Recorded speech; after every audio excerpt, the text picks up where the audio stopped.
আসসালামু আলাইকুম রহমতুল্লাহ। সুপ্রিয় শিক্ষার্থীরা, আশা করি সবাই ভালো আছো। আজকে আমাদের ইলমুল ফারেজ শিক্ষার তৃতীয় ক্লাস। আমাদের এই তৃতীয় ক্লাসে আমরা আজকে চমৎকার এবং গুরুত্বপূর্ণ একটি ক্লাস হবে। আমরা আজকে তোমাদেরকে শেখাবো মাসালার প্রকাশ শেখাবো এবং তোমাদেরকে শেখাবো ভগ্নাংশের পরিচয়। মাসালার প্রকাশ শেখাবো, ভগ্নাংশের পরিচয় শেখাবো এবং এর সাথে আসহাবুল ফারায়েজের হালত নিয়ে সামান্য একটু আলোচনা করবো এবং আমরা পরবর্তী 4 নম্বর ক্লাস অর্থাৎ আগামী ক্লাসে আমরা হালতগুলি শেখা শুরু করব। মাসালার প্রকারভেদ।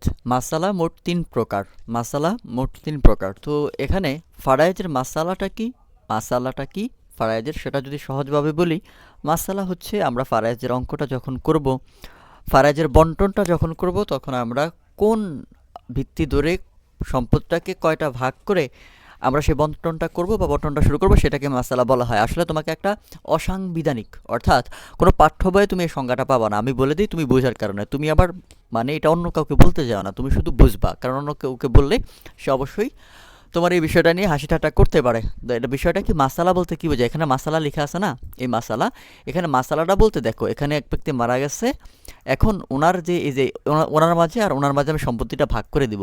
মাসালাটা হয়েছে এই মৃত ব্যক্তির সম্পত্তিটারে আমি কয়টা ভাগ করব, বোঝা গেল?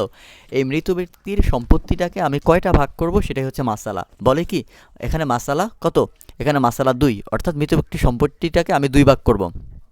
এখানে মৃত ব্যক্তির সম্পত্তিটাকে আমি কয় ভাগ করব? এই দেখো 7 ভাগ করব। এখানে মৃত ব্যক্তির সম্পত্তিটা আমি কয় ভাগ করব? 4 ভাগ করব। অর্থাৎ মাসালা বলতে বোঝায় সম্পত্তিটা আমি কয় ভাগ করব, এটা শুধু মাথায় রাখো। দেখো মাসালার প্রকারভেদ দেখি, চলো আমরা মাসালার প্রকারভেদ দেখি। আসলিয়া। মাসালার প্রথম প্রকারভেদ হচ্ছে আসলিয়া। মাসালা বলতে কি বুঝাইছি? কোনো ব্যক্তি মারা গেলে তার সম্পত্তিটাকে আমরা কয়টা ভাগে ভাগ করব, সেটাকে বলে আসলিয়া। দেখো, ওয়ারিসদের প্রাপ্ত অংশের সমষ্টি এবং মাসালা যদি সমান হয় তাকে আসলি মাসালা বলে। অর্থাৎ যে ব্যক্তি মারা গেল তার সম্পত্তিটাকে যদি তুমি একেবারে সমান ভাগে ভাগ করে দিতে পারো, তাহলে সেটাকে আসলি মাসালা বলে। কি বলে? আসলি মাসালা বলে। এখন কিভাবে সমান ভাগে ভাগ করবা, মাসালা বের করবা, সেটা আমাদের পরবর্তী ক্লাসগুলিতে আসবে। তারপরে দেখা আউলিয়া। যদি ওয়ারিসদের প্রাপ্ত অংশের সমষ্টি মাসালা থেকে বেশি হয় তাহলে আউলি মাসালা বলে। কি বলে? আউলি মাসালা বলে। যেমন তারপরে রদ্দিয়া কাকে বলে? প্রাপ্ত অংশের সমষ্টি মাসালা থেকে কম হয়, তাহলে তাকে রদ্দিয়া মাসালা বলে।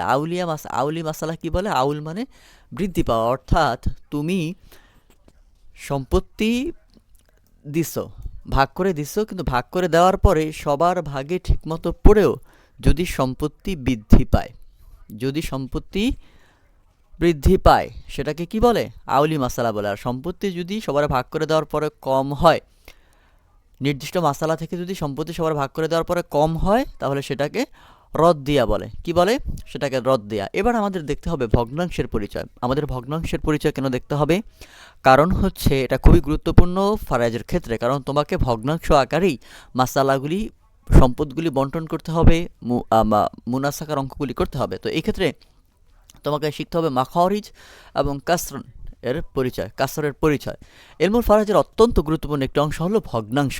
আমরা জানি ভগ্নাংশের 2টি অংশ থাকে, একটি হলো হর, অপরটি হলো লব। ভগ্নাংশের কয়টি অংশ? 2টি অংশ, একটা হলো হর আর একটা হলো লব। এখানে দেখো 2 এবং 1।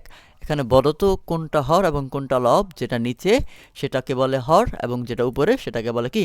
রব। তো পারিভাষায় লবকে কি বলে? কাসর। কি বলে? কাসর। লবকে বলে কাসর। কাসর কোথায় থাকে? উপরে লব। এবং হরকে বলে মাখরিজ। কি বলে? মাখরিজ। এবং মাখরিজের আরেক নাম কি? মাকাম। কি?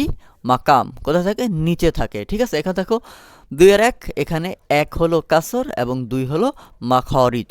ঠিক আছে, এবার চলো আমরা একবার ছোট ক্লাসের পড়াশোনা করি ভগ্নাংশের প্রকারভেদ, যেটা আমরা 5ম শ্রেণীতে পড়েছিলাম। 4র্থ 5ম শ্রেণীতে এগুলি পড়ায়। ভগ্নাংশের শ্রেণীবিভাগটা দেখি। দেখো, ভগ্নাংশ মোট 3 প্রকার। কয় প্রকার? ভগ্নাংশ মোট 3 প্রকার: প্রকৃত ভগ্নাংশ, অপ্রকৃত ভগ্নাংশ এবং মিশ্র ভগ্নাংশ। অনেকেই জানো বিষয়টা, তারপর আমি বলে দিই। যে ভগ্নাংশের হর